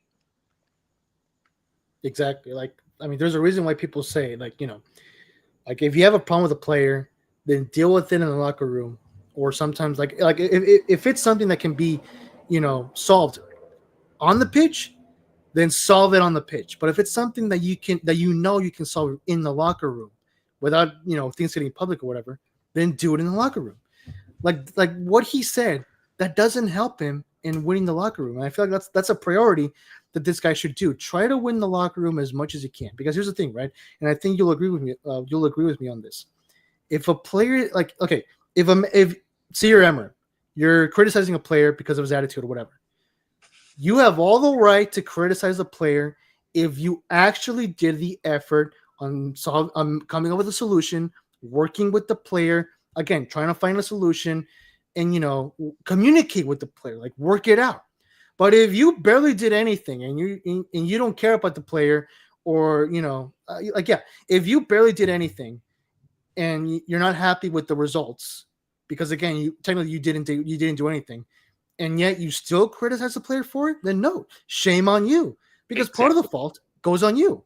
Yeah, I totally agree with that, because if you help and you're trying to fix the problem and he still has that problem, I understand the criticism. But if you gonna criticize somebody and you never tried or even did, you know, and you're gonna criticize that person for not even trying, like, you're the problem, man. But hopefully it changes in the season. Yeah. One final comment to wrap up this segment. The other thing as well, I feel like this guy expects the team to work with him, you know, like to respect him and to follow his tactics. But there is a reason why people say that respect must be earned with the players for the manager. And I feel like that has not been seen that much yet, at least yet, with this guy. So again, he cannot be criticizing the players too much if he has not given a reason for the players to to show to give the players respect to him. You know what I mean? Yeah. It's you really got to earn these people, especially the vets, because the people that have been there longest, you know, have been, I don't know, through multiple managers, and they're gonna compare you to the managers they had previously. They're like, oh, right, but this former manager, you know, actually talked to us when after a loss. If they see a problem that we don't see, that manager actually tells us, instead of you suck, fix it. Like, what am I supposed to do? Like, what work with me? You know, you have to you got to get the morale from the players up, and then they'll respect you. But I hope I hope they do. I hope the coach works with them, the players work with him, and then they start clicking. Yeah. Well, then that wraps up our little vent on Man United, I guess, so you could say that. All right, let's move on then to our next topic, basically the second to last one. So Mourinho's back, as as the thumbnail basically showed, and the title. And I mean, I'm pretty sure you know about this too, Gabriel. So Mourinho's back in football after being sacked by Galatasaray not too long ago. He's signing with Benfica, and like, bro, like I kind of want to keep this brief, but my thoughts on this is just the following. I've never seen a manager be so much of a journeyman, bro. Like how many clubs has this guy been the manager for at this point? Bro, if you think about it, this guy must have traveled more than the average human being, because he's been to England, he's been to Turkey, Portugal, any other clubs that I'm missing. Like this guy is the ultimate journeyman manager. Look, you can say that, but every club he goes to, he wins trophies, and that's what you want. If you see in his resume, oh, he has won Champions League, he has won leagues, he has won everything.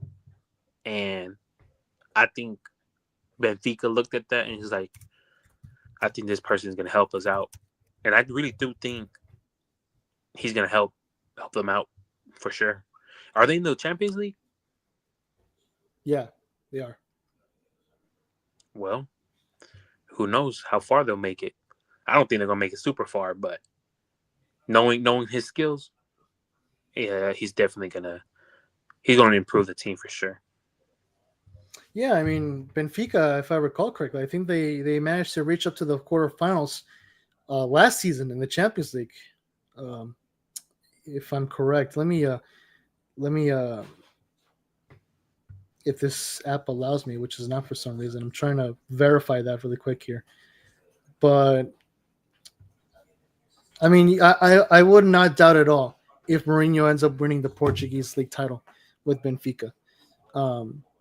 I don't know about the Champions League, but one interesting thing that I would like to mention is that not long ago, Inger World Cup shared with me that apparently Benfica has this curse where like this former manager, like about like I think like in the 60s, I think he basically cursed the club where they would never win a European trophy ever, like for the next 100 years. That's what he said. For the next 100 years, Benfica would never win a European trophy. And believe it or not, up to this point, like ever since that manager was sacked, up to this point, Benfica has never won a European trophy. They've been close, but they've never done it. So now the question is, could Jose Mourinho break that curse? Like you said, I don't think they'd win the Champions League.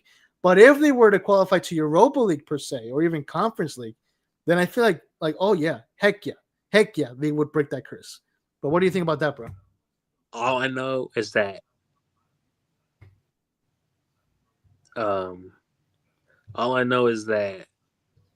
curses, they're not here to stay. They're nothing. But I mean, I never heard of that. Really, I don't know. I don't know if you got it out of Wikipedia or not. No. I mean, it's apparently it's a legit curse of that's in the fan base. Like the fan base know very well about this apparent curse. Nah, it has to be made up, bro. Because I mean, think about it. Mexico does the same thing, bro. They making up these stories talking about, oh, we're cursed and all that. Get out of here, man. Round of 16. Yeah. I mean, hey, to be fair, bro, I mean, it's true, though. Mexico has not passed the round of 16 of the World Cup, I believe, since 1986, back when the World Cup was in Mexico. I think, if I recall correctly, I think that's the last time Mexico reached up to the quarterfinals, because up until this point, they've never done so. They've never passed up to the quarterfinals. By the way, just to clarify, Benfica actually ended up in the round of 16 last season. They did not make it to the quarterfinals because Barcelona eliminated them. Bro, but still, not a bad result. Not a bad, far into the tournament. They had an easy side. That was an easy side for Barca.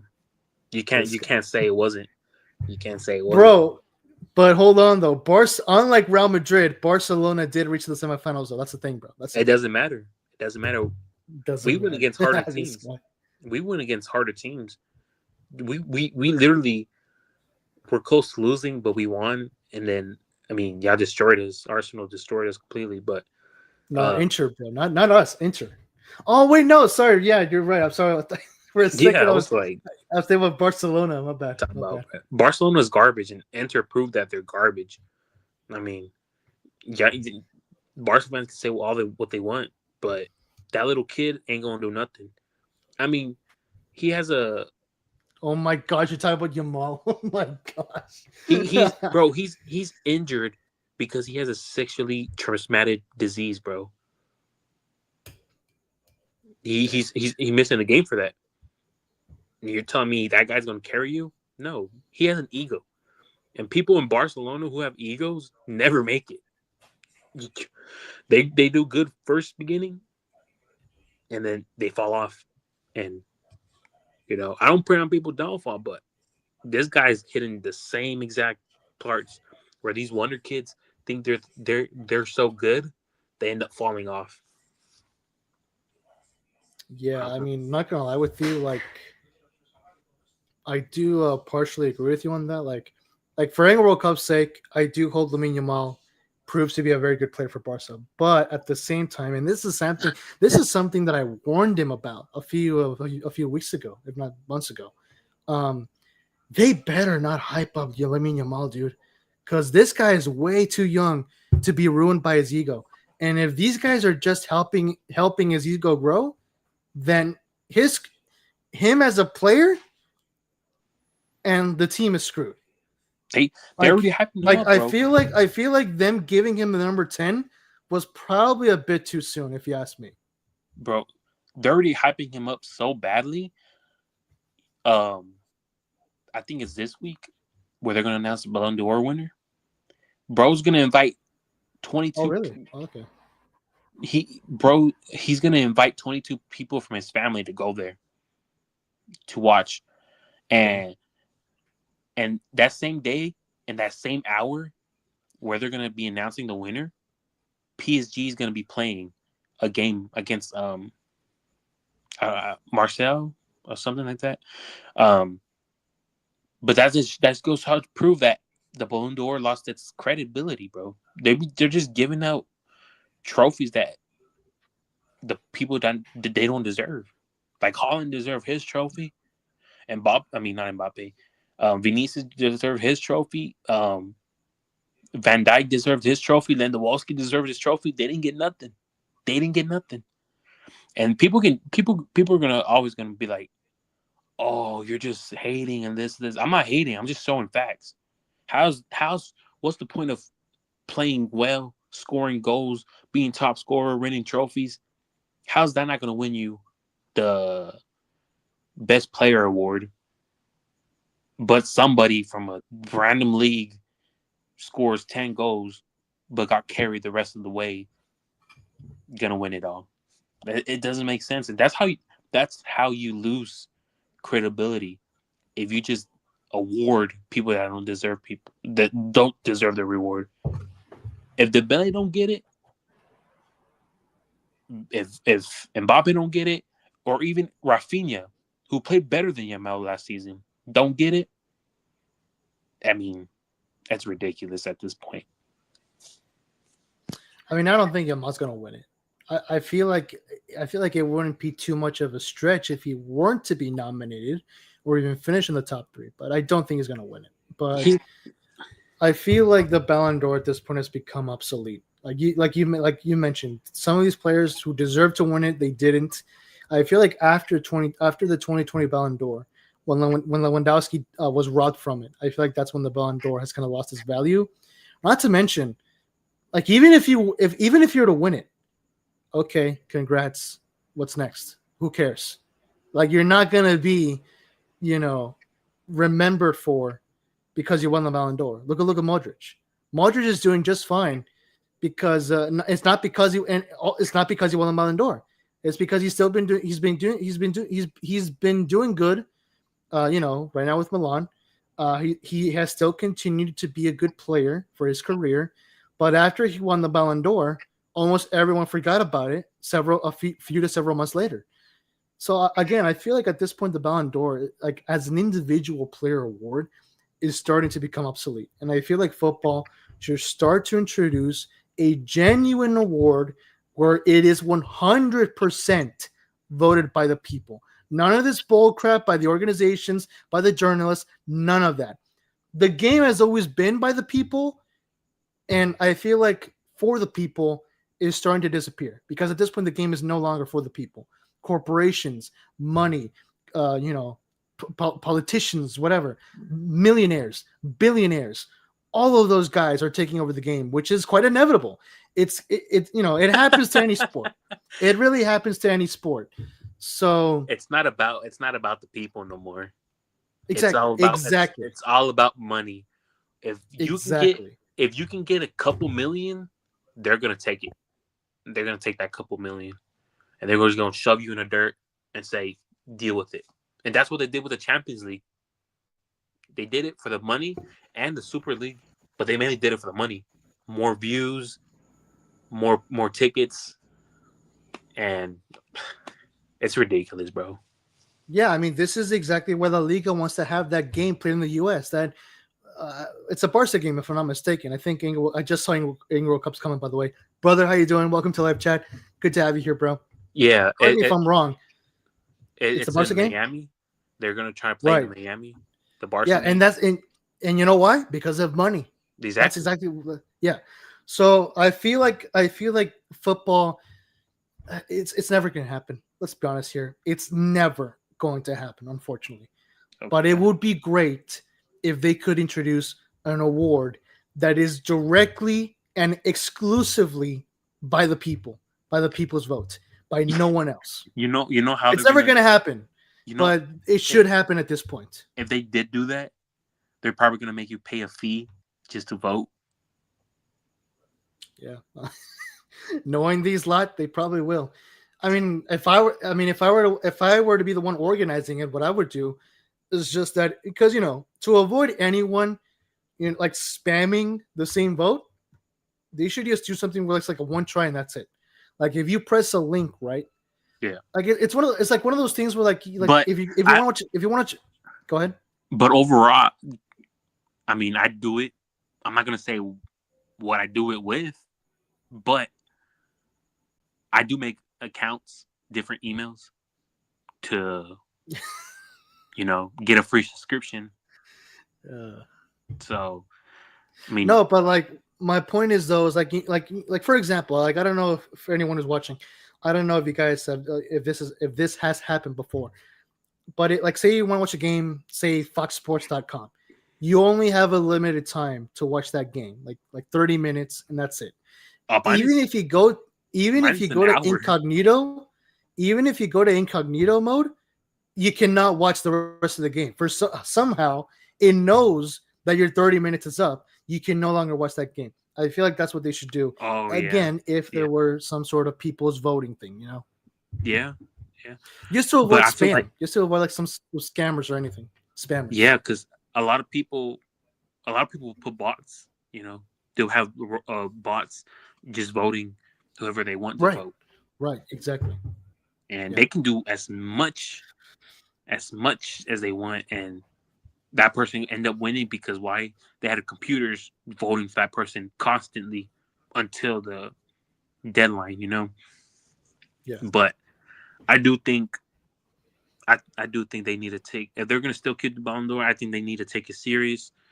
I think they need to look at every single league, see who's top scorer and who actually has multiple and how many trophies they won or whatever, and then put top 10, top 20. And I mean, yeah. Because here's the thing. I know when it comes to the fans, they're going to be biased. Like, let's be honest. A good portion of fans will be biased if the vote were to go for them. But I feel like people would be more genuine compared to journalists. Like, I feel like journalists would be more biased than the fans. You know what I mean? Yeah, it's like Jose said, bro. The Ballon d'Or is just a journalist voting for other journalists at that point, or something like that. I don't know how the quote went, but it's just friends voting for friends. Right. Yeah. Totally agree. It's a sad truth of it. It's a sad truth. Come to think of it, it's tomorrow. By the way, I did not know that the Ballon d'Or ceremony was tomorrow. So there you go. We'll have to see. Bro, how did I know about that? This is basically the Ballon d'Or segment at this point. I mean, we we completely segued away from Mourinho. So this is practically our Ballon d'Or segment, and we might as well rename it. And yeah, my last segment was going to be our reactions to the new updated FIFA World Rankings. But considering that the Ballon d'Or's tomorrow, we'll might as well close it with this. Our Ballon d'Or predictions and whatever, because that's what we've been talking about anyway. So there we go. We all know Ronaldo deserves it, but if we're not going to count the Saudi league, Dembele deserves it. Nah, bro, no. Anthony deserves it. Inglewood Cup is 100%. Anthony for sure, bro. For sure, he carried real bitches, bro. For sure. Exactly, for sure, man. Bro. The Ballon d'Or will have never seen its greatest robbery if Anthony does not win it tomorrow. I'm just saying that, okay? Scripted, bro. It's scripted, bro. Hey, we got the scripted line back. It's been a while. Yeah, Well, yeah. But the FIFA just ranking, bro, I never seen that. I haven't seen it. I never got no notification about it or anything. well, I think the only reason why I got it is because of a FootMob. I think notified it, but I mean, I feel like I mean, I don't know. Up to you if you want to go like very briefly through it. Where's Portugal? Portugal. I mean, you know what? I might as well just bring it up. Why not? Share screen. Hold on. Share screen. It's tab. Here it is. Boom. So here it is. Portugal, not Portugal. Portugal is in 5th place, as you can see. Spain is in 1st. France in 2nd. First? How is that's Spain? Exactly, bro? That is exactly what I said too. By the way, that is exactly what I said too. How is Argentina 3rd place, bro? Give me on this. My question is, no, hold on. How is France in 2nd? How is France above Argentina? You cannot convince me that France is better than Argentina. Okay. How's Brazil I don't know about up there, Spain, bro? That's true. Brazil's not even that good no more. That's true. That's very true. Netherlands. I mean, bro, it happens all the time. FIFA does not know ball when it comes to these rankings, bro. Let's be honest here. Bro, like put me on there, bro. Put me on there. Bro, I'll tell you now, Portugal number 1, bro. Portugal number 1. Nah, bro. If the rankings were up to you, you'd put Man United in 1st place. Knowing you, Man United is not even Man United is a club. It's a club. Exactly, and you still put them in 1st place. With Real Madrid in 2nd. All I know is that this is wrong. This completely is wrong. Let's see here. Closing up the top 10, Netherlands in 7th, Belgium in 8th, Croatia in 9th, and Italy in 10th. Bro, who is making these ranks? Italy can't even qualify for a World Cup. First of all, bro. Exactly. Netherlands. What is Netherlands doing? Brazil hasn't done nothing at all. They've been losing finals left and right. Let's see here. Show full rankings. In 11th place, we got Morocco. Surprisingly, Morocco, Germany. Bro, Morocco. How? Oh man. Germany in 12th. Colombia in 13th. I don't know how the heck Colombia is above Mexico, and that's me not being biased, by the way. Uruguay in 15th and the USA in 16th, by the way. Bro. Oh my Gabriel Game's dying over here. Look, even I will rank these better. Even if I was biased, it'll still be better. Most likely, bro. Most likely. Let's catch up with what Gabriel Games is saying. The real GOAT, Anthony, should win all the awards, even the FIBA Ballon d'Or, the Copa Yashin Award, and Team of the Year.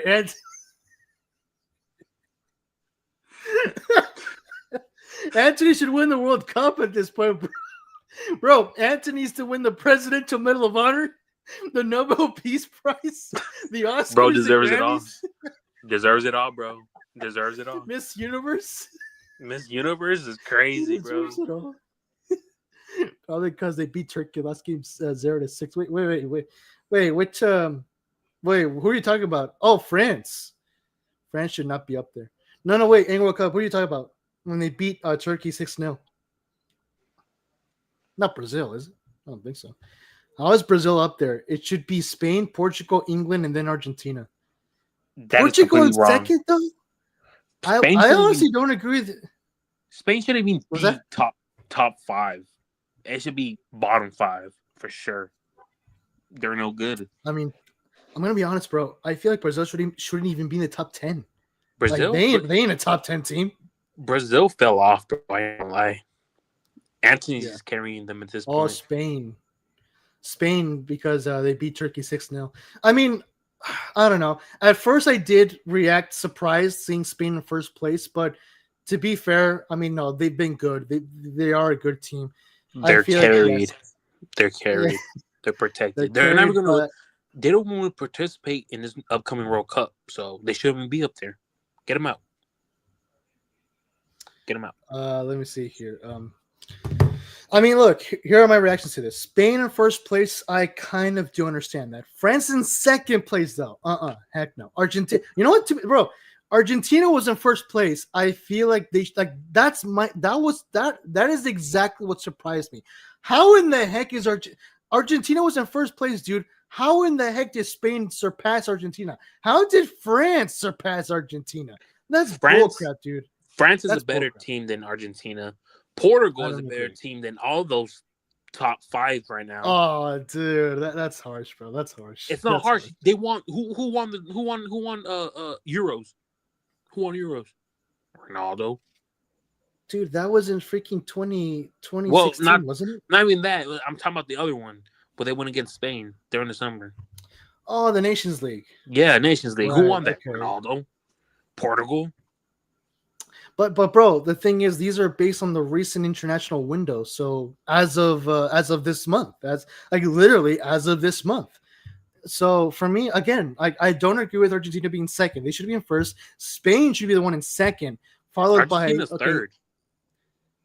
Yeah, but I'm saying, like, in my personal opinion, Argentina should be in first place, followed by Spain. Bro. And I know I originally said Portugal should not be in the top 3, but you know what? Come to think of it, I think you're right. I think Portugal should be a top 3 team, followed by England in 4th. And honestly, I don't know who would be in 5th. Probably Belgium. I mean, not Brazil. I'll tell you that.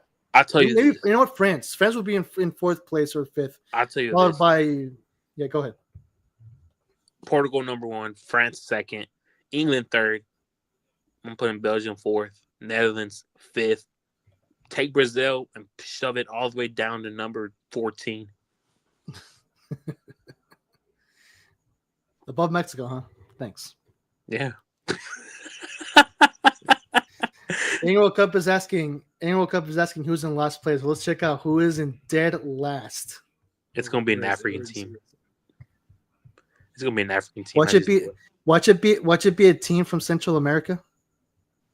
Nah, maybe Guatemala. Oh my gosh, this is still going. Oh, here we go. San Marino is in dead last in 210th place, which, you know, basically above Eritrea, who was unranked. So technically speaking, San Marino is in dead last in the newly updated FIFA World. But where's that at? Is that an African team? No, it's in Europe. Europe. Chile is in 57th, dude. Didn't Chile, I'll follow Chile. Oh boy. Sweden in 32nd. Norway in 31st. No way. No. Panama is above Norway and Sweden. That is bull crap, dude. That is so bull crap. Bro, even look, Panama has 2 draws. Norway has 2 wins. You're telling me that Panama's above Norway in the world rankings? That is kind of the same thing with the top 5. It's kind of the same thing with the top 5. Is ridiculous, bro. Whoever's doing these ain't even watching the game. This is ridiculous, bro. This whole list is ridiculous. This list deserves to be thrown out. Football Galaxy would put Mexico. I mean, I would put Mexico like in 12th, to be honest. Like not in the top 10, but like 12, 13, like above 14. Basically. I'm putting Mexico number 30, bro. I know you would. It's next to Italy. What, that the bottom ranked? I mean, if you take a look at Morocco, their streak has been good. I mean, we have one defeat in the last that's like 8 games. Just because they got Bram Diaz carrying them don't mean nothing. This guy. Well, folks, those are all. Oh, there you go. World Cup agrees with you. Well, I think that wraps up our reactions to this, to the new FIFA World Rankings. Lock them up. Yeah, Gabriel. What was it? I said it was a TikTok, bro. Lock them up. Oh. Whoever's doing these rankings, lock them up. Lock him up. Isn't Hakimi carrying Morocco? I mean, I assume so. To be honest, I'm not exactly too sure. Isn't Ziyech also playing? Like, isn't he part of the Morocco national team? Ziyech? I ain't gonna lie, I don't know who that is. This guy. Zero ball knowledge, folks. You heard it right here, guys. That's an L, bro. That's an L. Well, look, I'm just gonna give just to wrap up this segment. I'm just gonna give my brief, my personal rankings. Argentina first, Spain in second, Portugal third, France in fourth. England in fourth, France in fifth, and then from 6th to 10th place, I would probably put maybe Belgium in 6th, Netherlands. I'll probably stick with them in 7th. I guess Morocco, just for the sake of their current form, I'll put them in 8th. And then 9th and 10th. I mean, I don't know about 9th and 10th. I mean, you know what? I'll put Colombia in 9th. And in 10th place, I'll probably put either Mexico or Uruguay. USA. That's biased, dude. That's biased. I would put I'd probably put Croatia, maybe. Or yeah, maybe Croatia. I don't know. All in all, screw the world rankings. That's basically it. Bro, I don't know who's doing this, bro. Me and you can do a better job without being biased.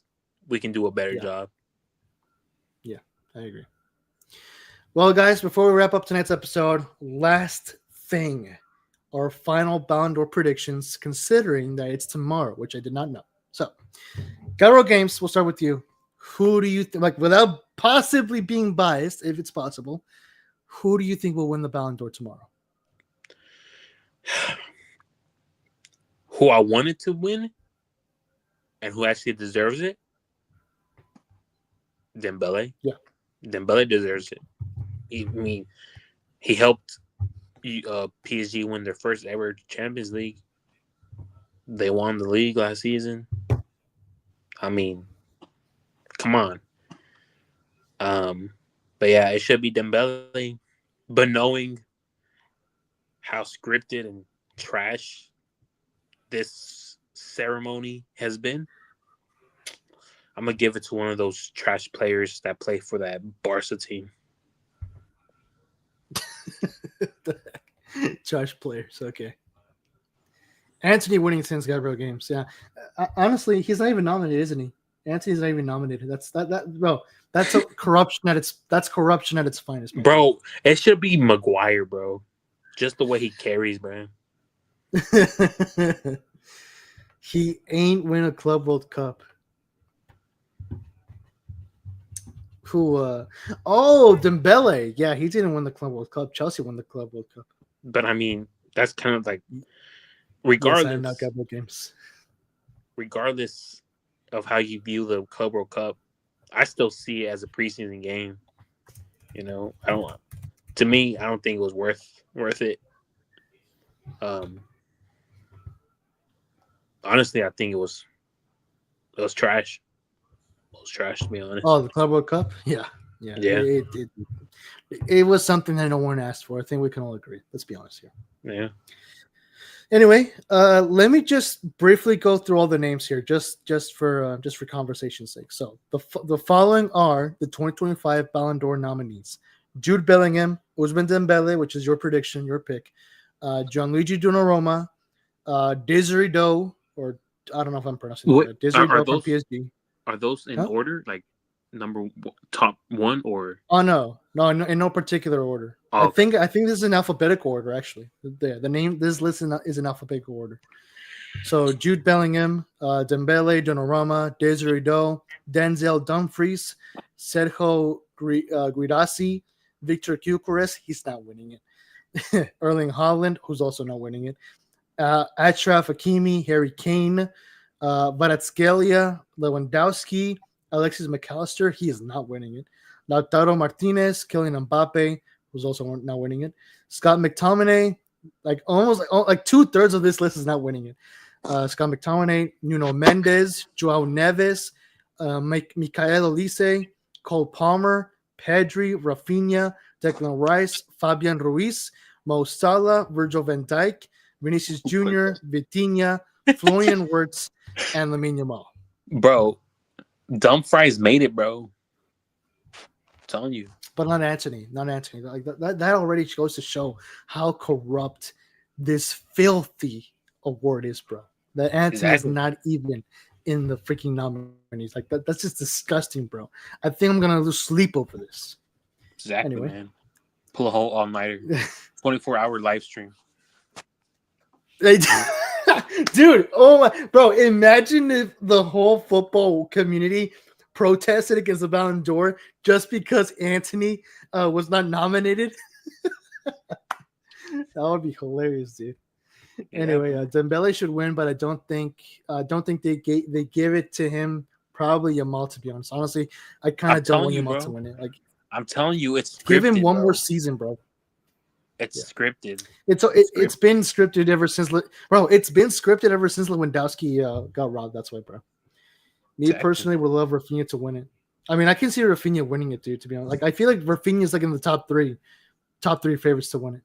Who put Dumfries in it? We're just naming people, huh? Bro, Harry Maguire, bro. Harry Maguire was robbed in this nominees list. I'm telling you, bro. I have a picture of him holding the ball, bro. I'll send it to you after. But... You're kidding, bro. I can't imagine Gabriel Games having a huge poster of Harry Maguire lifting the Ballon d'Or. Oh, yeah, I'm gonna go all the way over there just to hold up that picture, bro. Wait a minute. Annual Cup, Lewandowski is in the list. Yeah, he is. He needs to retire. I show speed to win the Ballon d'Or. He should, bro. He should. I show speed sucks, bro. I wonder if he's gonna be at the ceremony again. He probably will, to be honest. I think he will. I don't know. To me, be honest, I think these YouTubers need to get out of this. They need to stick in their own lane. They're not even that funny, bro. Someone jealous, bro? I feel that sounds to be jealousy, bro. Nah, you agree with me. He ain't that funny. I mean, I'm gonna be honest here. He was hilarious when he was starting, but he has started to become too much of a goofball. Like, he's doing it for money.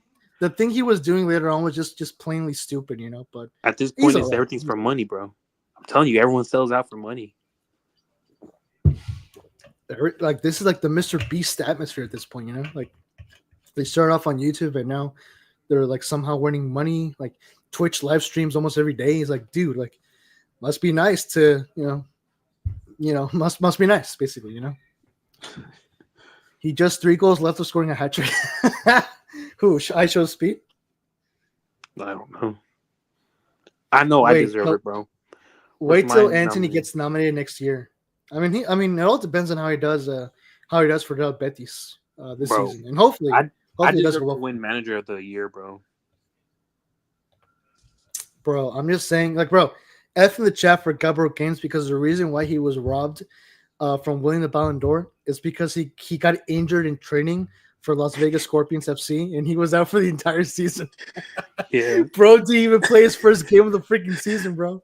And I got a cramp before starting this stream too, so exactly, bro. Like, my guy has been robbed from the Ballon d'Or because of freaking injuries. Anthony winning Manager of the Year, bro. Anthony is winning the next Oscars, bro. He's winning the AMA Awards, the VMA Awards, the Emmy Awards. What else? Miss Universe, freaking America's Got Talent. He's winning The Voice. He's winning Master Chef. He's winning everything. He's winning the presidency, exactly, bro. He's winning the King of England. He's winning President of the United Nations. Oh my gosh. Anthony's destiny is unlimited, bro. It's full of unlimited possibilities. He has too much aura, bro. He has too much aura, man. Too much aura. Well then, guys, I think that will be it for today's episode. I mean, I think I didn't even give my prediction for the Ballon d'Or tomorrow. For me, it's between Dembele and Rafinha. I feel like one of those two guys will win the Ballon d'Or. Dembele. Say Dembele. Dembele, I guess. You want me to say it? I said it. There you go. Anthony is winning the Ballon d'Or. That's my prediction. That's my. I mean, that's it, bro. Exactly. That's exactly how incredible he is. He doesn't have to be nominated to win the award. Last minute, everyone will vote for him. Last minute inductee. Exactly. Oh man, it's been a pleasure having you here, Gabriel Games.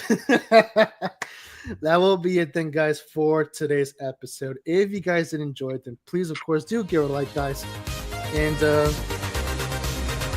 actually, I don't know if that's too loud there. But yeah, guys, that will be it for today's episode. Like I said, thank you guys so much for watching today's episode. And of course, if you guys happen to enjoy it, then please do give it a like. A big shout out to Angle Cup, who popped up in live chat. FYI, you were the only one who showed up in live chat today. So big thank you to that, brother. I hope you had a good day today, and I hope you have a wonderful rest of your evening as well. Of course, for my very good friend Gabriel Games, it's been a pleasure having you on today's episode, bro. I hope you also had a good time here today. And until then, again, if you guys enjoyed today's episode, then please do give it a like. And of course, please feel free to hit the subscribe button and the notification bell so you won't miss when the next show goes live here on the Football Galaxy YouTube channel. Until then, Gabriel Games, let the audience know where they can find you. I caught you off guard, didn't I? I guess YouTube, bro. Just search up Gabriel Games. You know what I'm saying? And I think my Instagram's on private. I gotta change that. Oh, on TikTok too. Okay. Yeah. FYI, he's on TikTok too. Okay, there you go. Anyway, if you guys would like to follow me on social media, it is at Instagram at @FootballGalaxy_official. And of course, like I mentioned, please feel free to hit the subscribe button so you won't miss any future episodes of the Football Galaxy show. Until then, from my very good friend Gabriel Games, I've been your host, Football Galaxy, and we'll see you guys in the next one. Have yourselves a great Galaxy night.